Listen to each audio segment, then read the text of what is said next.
It's almost the end of the financial year, and lots of teams are coming together for planning days before the year runs out. And I'm here to give you 5 tips for making your planning day agenda as effective as it can be.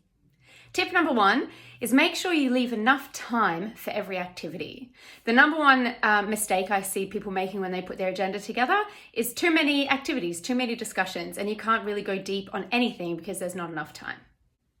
Point number 2 is build in flexibility. So if the conversation is really flowing and you're getting interesting insight and feedback from people, you don't want to have to cut that short. So allow that conversation to continue and then be flexible with recovering that time later on from the session.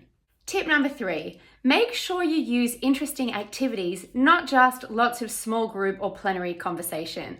Give people the chance to mix it up using World Cafe exercise, using experiential activities that really demonstrate the skills rather than telling about the skills that you're trying to get people to learn, and really make it interesting and interactive and engaging. Tip number 4 is to focus on topics that your team say are important to them.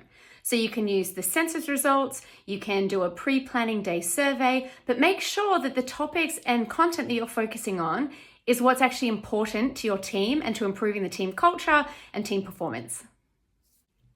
And the final tip is to make sure that the planning day is really the beginning of the conversation, not the end.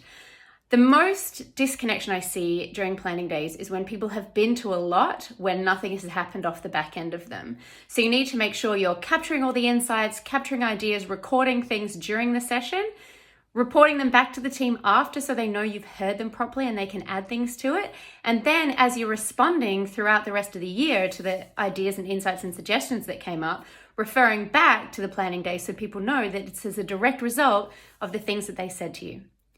I hope that helps.